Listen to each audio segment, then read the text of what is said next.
All right, welcome back, guys. Today we are joined by Naturopath Jessica Donovan. Thank you for joining us today. Thanks so much for having me. Great to be here. So we decided to get Jess on because she specializes particularly in kids and their eating. So before we actually get into that, I just want to ask, how did you become a naturopath? So, as most other naturopaths and health professionals, it was because of my own health issues. As a late teenager, I had some skin issues and some hormonal issues. And I was very much, my mum took me to the doctor and the doctor put me on the pill, and the pill kind of cleared all of my symptoms. But it wasn't long until I realized that the pill was just sort of a band-aid solution, because when I tried to come off, my symptoms came back. And so that sort of made me start thinking about some different options. And I went and saw a naturopath. That was my first ever kind of exposure to natural medicine. And she taught me a lot about nutrition and gut health and got me some really great, long lasting results. Then I decided I wanted to do the same. Wow, so it's like meeting a hero almost when you're younger. Yes, You it was. kind of enlightenment, and then you're like, oh, that's what I want to do. That's an awesome story. But more specifically, we wanted to have you on today to talk about helping children eat, and we know that it's quite tough thing for parents. We've mentioned this before in a couple other podcasts, but it's very tough for some parents to really stop their kids from being so picky. And that's a big issue in society everywhere, all over the world. So just wanted to ask, what made you wanted to help, kids expand their nutrition? Yeah, so I was a naturopath before I became a mum. And so I'd mainly see adults sort of before I became a mum. I'd see the odd child, but it was really when I became a mum myself. My eldest has just turned 13, so 13 years ago, that I really started getting interested in kids' health and kids' nutrition. And I started attracting more mums and kids to my clinics. I started really delving into that area, researching, reading, and just learning about how important nutrition is for kids. And then I would see firsthand the difference that a change in diet or some extra nutrition could make to kids with eczema or behavioral issues or sleep problems or mood or tummy issues. These are kind of, a lot of the very common complaints that I see in kids. So it sort of started there. And then obviously one of the big challenges with kids is the sort of fussy eating. So I started to delve into different strategies and things that can help kids get more variety into their diet and to get those whole foods that us parents know are so important for them actually into their mouths. Yeah, and what were those little strategies you mentioned? Were they sort of your own creation, or were there studies that you'd read up upon to help you, achieve that? Yeah, a bit of both, really. Like, strategies that I learned through study and through reading and through coming across what was working for other people, and then developing, some of my own strategies and techniques as well. And I think the thing with fussy eating is there's no like one approach that works for every child. It really is figuring out what's going on for that child and, working from there. Mateo mentioned before how he feels like this is a problem all over the globe. It made me think of the question, do you actually think Australia has worse or a better outlook from the kids' perspective in terms of food? Yeah, well, probably similar to other Western countries, the US, the UK. I think part of the problem is, a kid, like we've got so much choice these days, and we're very privileged to have plenty of food. So, kids can, I guess, say say no to certain foods if they don't want them. So, yeah, I think we're on par with other Western countries for sure. Yeah, I mean but you stole the words right out of my mouth. I was about to say that impoverished and third world countries really don't have the choice. So that whatever's put in front of them, whatever that's available, I mean, they're not going to turn it down and say it looks weird. Exactly. So yeah, like to expand on that, when you see mums and fathers and bringing in their kids, what are some of the biggest reasons for their kid being picky? Yeah, good question. So there's a whole variety, but there's definitely some common themes that I see. Definitely sensory issues. So those like kids with neurodevelopmental conditions, so kids that are on the spectrum have been diagnosed with autism or ADHD, this tends to be a real problem for them because sensory wise, they struggle with certain senses. And obviously eating and taste is a sense, so they can really struggle with certain textures, and they tend to prefer the very bland, white, starchy, nutrient depleted food. So that's definitely a really common sort of pattern that I see. The other thing that I see quite often is kids with gut imbalances. So they might have an overgrowth of pathogenic sort of bacteria in their microbiome and have lots of tummy symptoms as well. And that can really affect kids' food preferences and tastes. So working on gut health is a must for kids that are fussy. It's not just about sort of, making them sit at the table and finish their dinner, which doesn't work. I think a lot of us know that. So yeah, those gut health imbalances can be really common. And also certain nutrient deficiencies can lead to more of a tendency to fussy eating. So zinc is a big one in kids that I see often. And just really simply, if there's parents of fussy eaters out there, starting kids on a good quality probiotic supplement and adding some zinc in supplement form, those two things can be really helpful for helping kids over time. It doesn't happen overnight, but helping kids to develop a healthier sort of attitude towards food. Yeah, I was trying to get for a while someone who focuses particularly on autism on the podcast, and it's such an interesting area. I do, since I left school, I've done as a casual job, I've worked with children with disabilities, and 99% of them have autism. And it's so sad to see the way they eat, particularly the way I eat, and trying to influence them. But then you see their families, and their families are trying, but they can't do anything because these kids get fixated on a certain food or a certain couple of foods, and that's all they eat. And as you mentioned before with deficiencies, it would be so common in that area, wouldn't it? Yeah. And often, nearly always, those kids that are on the spectrum have gut symptoms as well. So they often have imbalances in their gut. So working in those areas for kids that are on the spectrum is really important. Yeah, but it's almost always the case with kids that have autism that they have, a less varied diet. Yeah, also like it might be hard enough for them to explain and describe what they're feeling, even if they do have gut problems. I mean, if they've not been tested or have the appropriate research done on their gut, how are they going to describe it in a good way? So it could Yes. I just think it's a sore stomach, So just to move, you mentioned before the tools and strategies you use to help these kids.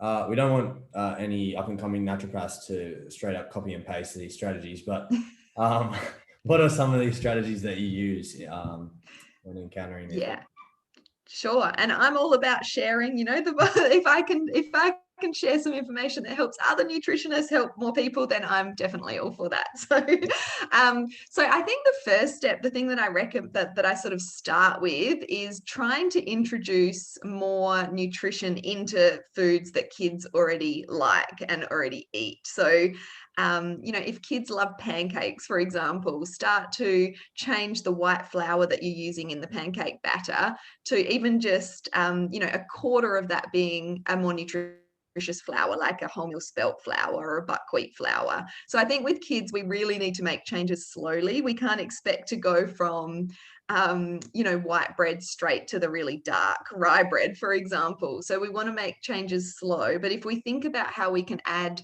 extra nutrition to foods that they're already eating, that's a really great place to start. So we might grate up some carrot or zucchini and add it to some of their favorite muffins that we put in their lunchbox. Or we might, like grating vegetables can be a really good way to start to get more vegetable content into the diet, which is what a lot of parents are wanting. So grating some extra veggies into the bolognese sauce that they like. So starting with foods that your kids like and starting to add extra nutrition in. So breakfast cereal, for example, that lots of kids are starting the day with, and it's usually fairly nutrient poor. and quite processed. So don't sort of try and move straight to a homemade granola or something completely different for breakfast, but maybe you can start just to add a sprinkle of some nuts and seeds that have a lot of good nutrition in them on the top of the breakfast cereal. So I think starting slow, it is a slow journey and a slow process, unfortunately. I think people want that quick fix. They want their kids to be eating, a more nutritious food tomorrow, but you do need to be patient. So understanding that, I think, is important too. I'd love to understand from your perspective, because obviously you had all this knowledge from when your kids were born. How were your kids brought up in terms of nutrition, and did you incorporate these foods from the offset and they just like lived with that, or was it a struggle like most parents? Yeah, great question. And so I'm all about a balanced approach. We definitely have processed food. We definitely eat takeaway sometimes. Like, I'm definitely not the perfect nutrition mum. I think it's what we do the majority of the time that counts. So if we can get those nutritious foods into our kids more often than not, then I think we're doing pretty well. I mean, my kids have grown up on whole foods, so that definitely helps, trying to switch them to more whole foods from processed food is harder for sure.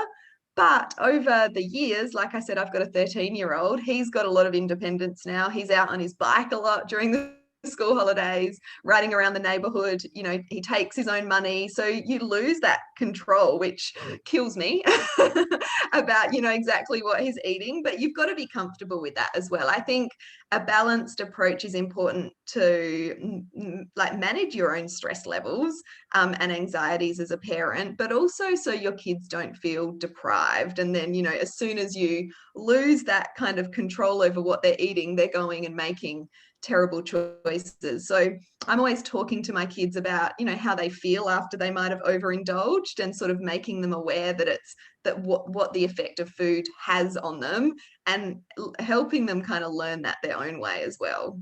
Yeah, and what you said there was keyword was balance, because I mean you can go one way with not bringing a picky eating lifestyle into your kid's life, and you can also go too far, whereas they'll go to school and then kids will be having roll-ups and they'll be like, hang on, what's going on here? I don't really know what's going on. And then they start, getting a bit upset about that sort of stuff. So I think a good balance, here and there, some bad food, some takeaway, it's no big issue. But just to move on.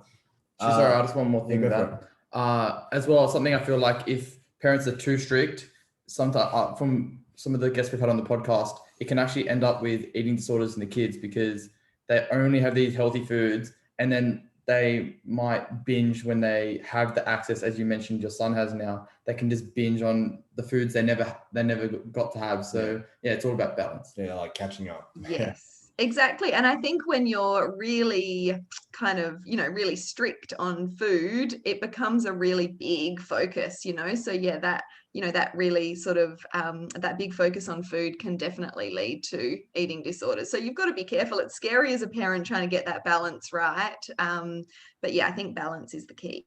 Yeah, before I move on to the next question, I just really admire that microscope behind you. I've never actually seen one in a house like that. But, so moving on. Could you share some of your general breakfast ideas that you think are the most effective to bring into children's lives? Yes, sure. The microscope behind me, by the way, just to comment on that, that's a live blood analysis microscope. Okay. So Cool. I don't see a lot of kind of face-to-face clients anymore. I mainly work online, but it's really fascinating to be able to look at a drop of blood. There's so much that we can tell. So if anyone ever gets the chance to have live blood analysis, it's a really great tool to kind of look into what your sort of state of health is at the moment. Amazing. So back to breakfasts. So the key, that was the question, wasn't it? So the key, I think the big thing that's often missing from kids' breakfast is protein. So protein keeps us fuller for longer. It keeps our blood sugar levels stable.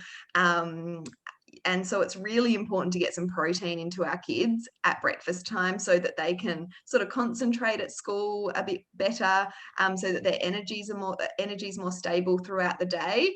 And obviously the most common breakfast that kids eat is either, processed cereal or toast, which doesn't have a lot of nutrition. And if your kids are eating those things, I would just sort of think about how you can add a bit of extra protein and extra nutrition. So I mentioned before the nuts and seeds on top of the breakfast cereal, and moving towards more something like a homemade granola that you can make with whole grains and nuts and seeds, and coat it all in some lovely coconut oil with lots of healthy fats. And you can even add, my kids love our chocolate granola. We just add some cacao powder in, and you make a big batch and it can last you a week or two.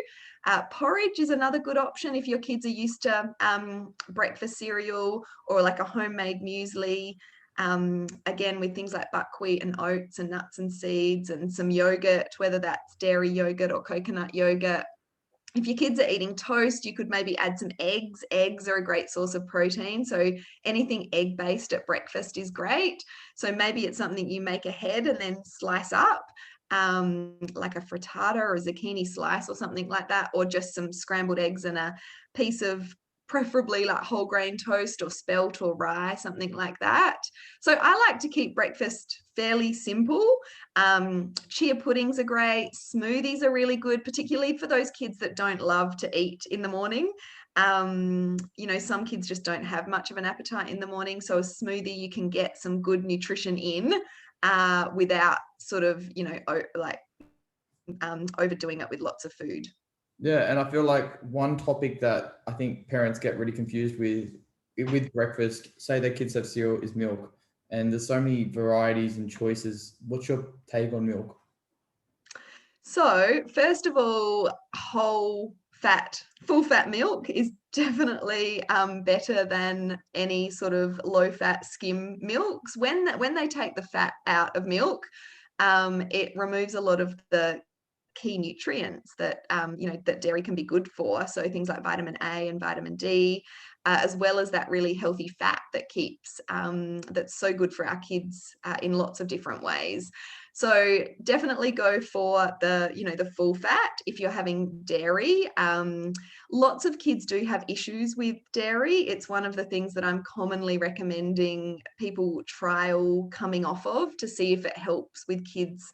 Things like eczema, mood issues, sleep issues, tummy issues can be really helped by eliminating dairy from the diet. But I'm definitely not anti-dairy. We have dairy as a family, but also choosing a milk that is higher quality. Don't go for the $2 stuff from the supermarket.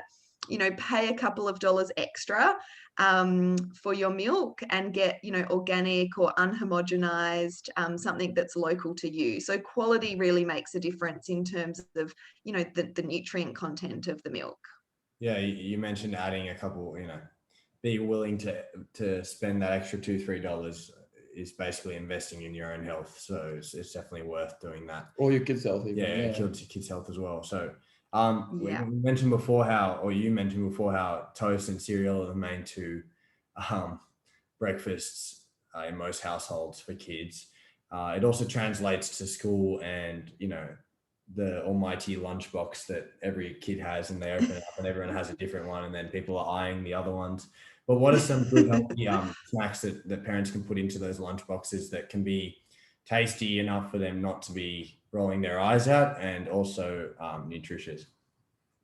Yeah, great question. My kids have just gone back to school today, so this is very timely. I've been doing, lunchbox baking and that sort of thing. So I think what I like to do is do batch baking for the lunchbox. So I think, parents are time poor these days. We don't have time to be baking muffins and things every week for our kids' lunchboxes. Well, a lot of us don't. And so I like to spend, 2 or 3 hours on a Sunday, once every 4, 5, 6 weeks, and make big batches of things. My kids love Anzac cookies, so we make those with oats and spelt flour and honey and butter. Very simple kind of ingredients. We do muffins, and I might put some like pureed spinach through, which they can't even taste, and some chia seeds, and mix that in with things like blueberries. We made a crumble. We had lots of peaches from a friend's tree, so we sliced peaches yesterday and made a big tray of crumble, topped it with oats and buckwheat and coconut, Mhm. and some seeds. Often we have to go nut-free for school lunches, which can kind of limit the choices. So batch baking for the treat part of the lunchbox, I think, is important, and that really helps you to steer clear of the processed packet snacks. And a lot of this stuff can just be frozen. And then so my kids are a bit older now, they're 11 and 13, so they just go to the freezer and grab out something and pop it in their lunchbox, and then it's defrosted by the time they're going to eat it. And then for the kind of main lunch, we keep it fairly simple. We do a lot of leftovers. So think when you're cooking dinner the night before, thinking about maybe cooking up some extra chicken or some extra meatballs or some extra bolognese even, and serving that in the lunchbox the next day. And things like wraps are a good backup. We do a lot of frittata. So again, protein is really important in the kids' lunchbox, so they don't come home absolutely starving. And so that they've got the energy and the brain power to get them through the day. And of course, always fresh fruits and vegetables in the lunchbox as well. Say there's a parent that doesn't have the time to cook these pre-made things. What, I know you're against the processed foods, but what are some foods that they can buy, or snacks that they can buy for their kids in the shops that tick your approval? Yeah, great question. And a few years ago, we traveled around Australia for a year in a camper. Mhm. And so I really kind of did lots of research and looking around for this, because we couldn't bake. We were living in a camper, we didn't have an oven. So we would keep it really simple. I would just do like extra veggie sticks and maybe a dip through the day. Rice crackers are really good as well, with some nut butter or something like that on them. I can't remember the brand, but there's some little rice crackers you can get with a dark chocolate topping in most of the health food sections. Do you know those? I know what you're talking Yeah. about. I can't remember what they're called though. Yeah, I can't remember what they're called either, but there's actually quite a few options in the health food aisle of supermarkets. Like the dried fruit bars can be quite good, as long as they're don't have any extra sort of ingredients. Yeah, and just remembering, fresh fruit and some yogurt can make a really good morning snack, so it doesn't have to be baked stuff. So yeah, there's some of my ideas. Okay, great. And on to dinner. And this is where most parents get the control and they're cooking one thing for everyone. What's some ideas of family-friendly dinners from your perspective? Yeah, so definitely one meal for everyone is key. I love that you just said that, because I talk to so many parents that are making, multiple meals because this child doesn't like this and that child doesn't like that. So I think it's really important to remember that if you just serve your child the food that they like, their repertoire of foods that they eat is never going to increase. So we need to make sure that, it's family meals at the table, TV off, devices away. We've really got to make sure that we're making the most of that opportunity to connect as a family. And that has been shown in research to help fussy eaters, or to help make kids less fussy if we're having meals as families. So I think thinking about your protein is really important. So lots of families eat lots of chicken because it's versatile and it's cheap. But chicken doesn't, it's a good protein source, but when we're talking about kids, they have really like high nutrient needs for all of the development that's going on. They need iron, they need B12, they need omega-3s, they need iodine. And these nutrients can be found more in red meat and also in fish and seafood than they can in chicken. So I think moving away from so much chicken and moving towards more fish and seafood is definitely recommended, because a lot of kids are lacking in omega-3 and iodine as well. And fish and seafood is a really good source of that. So you can keep it simple and cheap, things like tinned salmon, made into patties with mashed potato and some good quality breadcrumbs, and maybe you can grate some veggies in there as well. If your kids don't like fish, I would recommend that you keep trying different types of fish, different ways to serve fish. You know, it doesn't have to be a piece of fish on the plate. You can crumb, you know, fish at home yourself. You can add it to pasta. You can add it to pizza. You can do curries. So thinking about getting a bit more creative with seafood in the kitchen.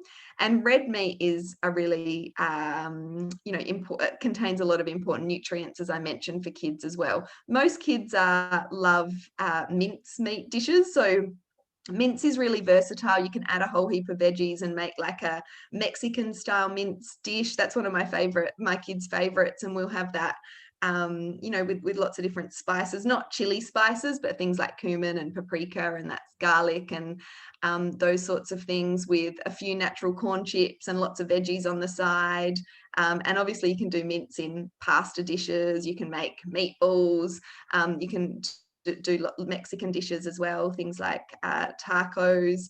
But just always thinking about how you can add extra veggies to your kids or your family meals as well, whether that's on the side and whether that's kind of cooked veggies or salad veggies. Most families are not eating enough veggies. So getting creative with your salads. Don't always do the lettuce, tomato, cucumber type salads. Things like grated carrot salad, potato salad is good. When we cook and cool potatoes, it increases the resistant starch in those potatoes, which is great for gut health. So potato salads with, you know, not coated in lots of crappy mayonnaise, but with a healthier dressing, and you can slice things like celery and that sort of thing into it as well.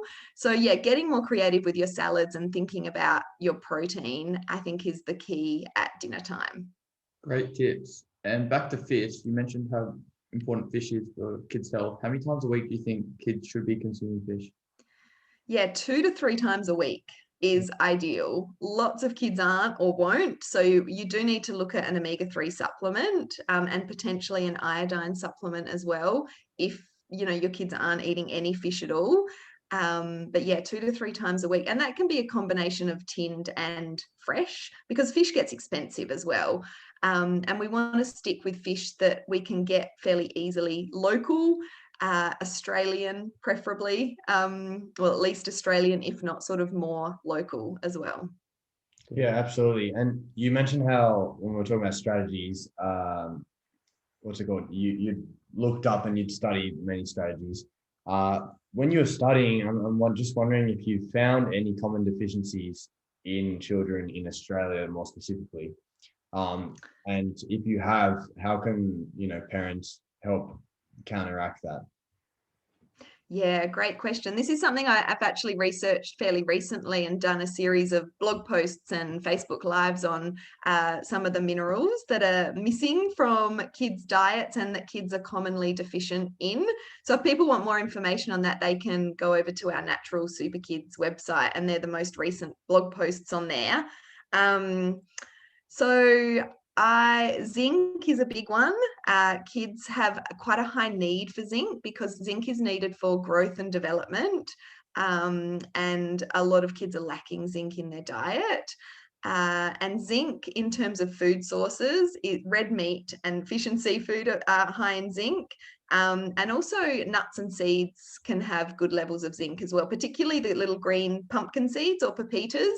And they're fairly tasteless. So we can grind those up and add them to muffin mixes, or we can sprinkle them over salads, or sprinkle them over our kids' breakfast in the morning. So yeah, zinc's probably my favorite mineral for kids because it does have such a profound impact on their overall health, on their gut health, their neurological health, their immune health. It's really important. Another one is magnesium.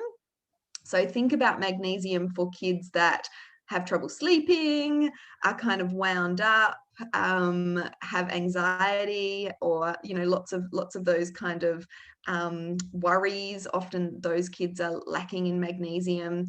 Magnesium is also really helpful for you know, the tween years and the teen years, because it's really great for hormone balance.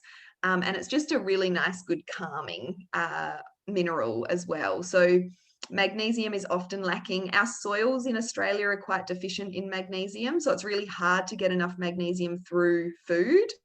But things like whole grains and nuts and seeds and green vegetables are fairly good sources of calcium, but a lot of people will need to take a magnesium supplement.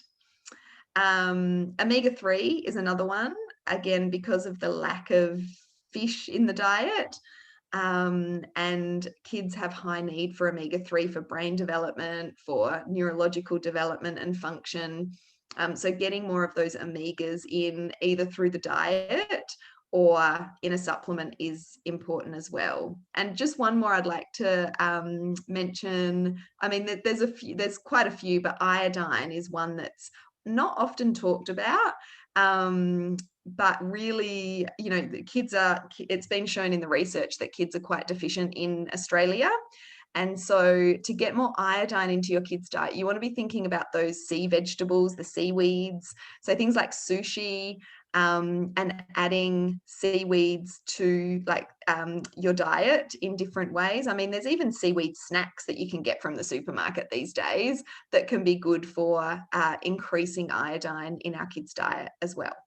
Great. And if kids won't eat certain foods and need to supplement, what is a good brand for parents to buy these supplements in? Because there's so many, and there's some really bad quality ones that they're paying a lot of money for and aren't doing what it's meant to do. So what's some brands that you recommend? Yeah, great question, because you don't want to just go to your supermarket or your pharmacy and just choose the cheapest brand there. There is a big difference in quality of nutrients. I always recommend getting professional help when looking at supplements for kids. And that way, if you kind of consult with a naturopath or a nutritionist, you can also get access to the higher quality practitioner products, which, I've done a few comparisons on our blog, and it's pretty alarming, the difference between the common popular supermarket brands of kids multis compared to the practitioner brands. There's 50 times or more the amount of nutrients in the practitioner brand. So you really do want to get those good quality brands. So I really like Metagenics, which is a practitioner brand. You do need to see a practitioner. I really like Orthoplex, which is another practitioner brand. Bioceuticals is easier to get. A lot of pharmacies will stock that. That's a really good quality brand. And Ethical Nutrients is one that you can pick up from the pharmacy. And they've got some really great magnesium and probiotic supplements, particularly.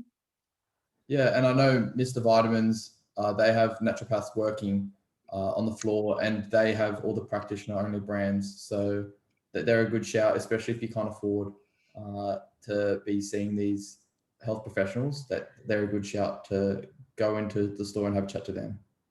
Yeah, definitely. And I think more and more pharmacies are employing naturopaths, so you can get some free advice if you can't book in for a consult.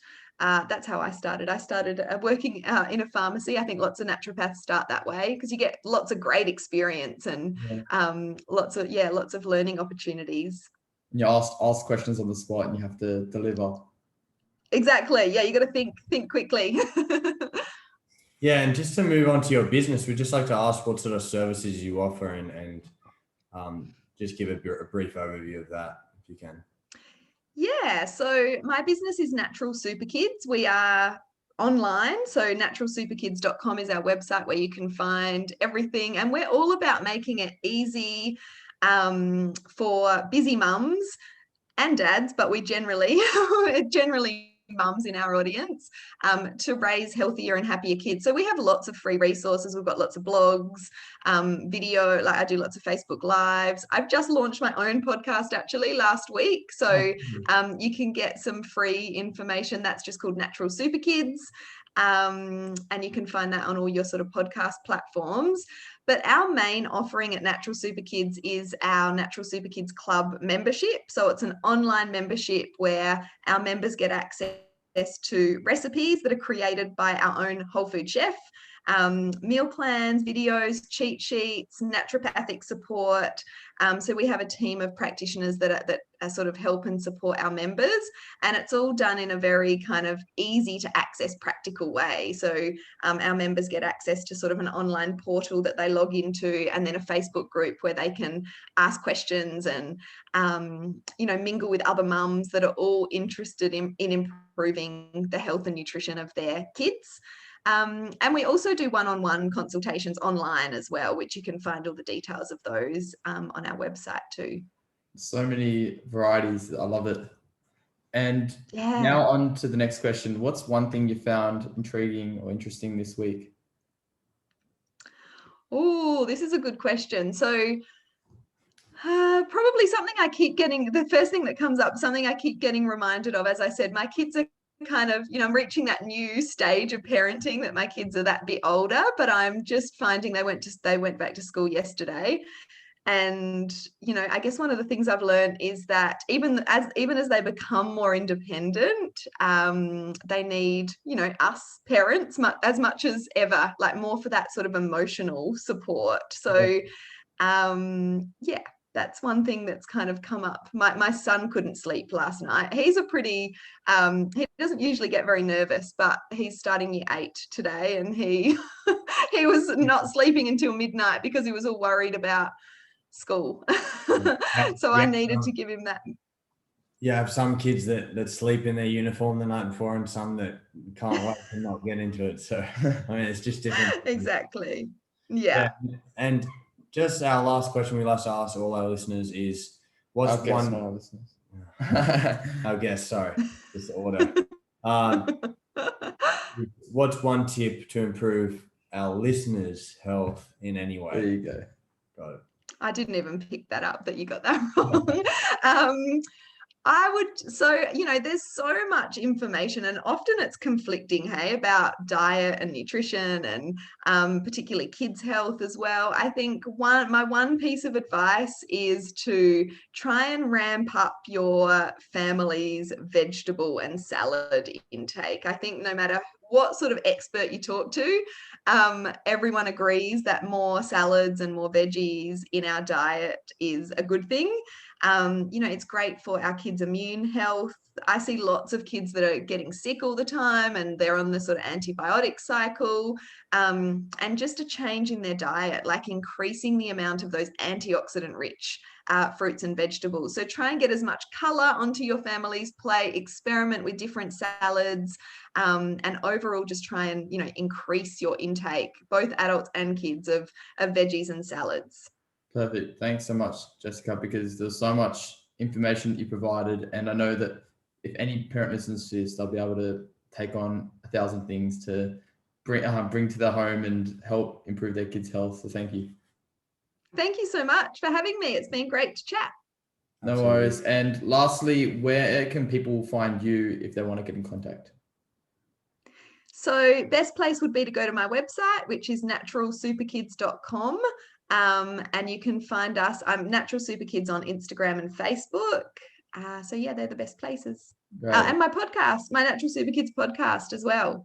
How many? How long have you been doing that one for? You just So we literally just launched last week. Wow, exciting. Well, we'll put Big everything things. in the description. So if anyone wants to check any of Jessica's links out, make sure to look there. And thanks again for coming on. Thank you so much.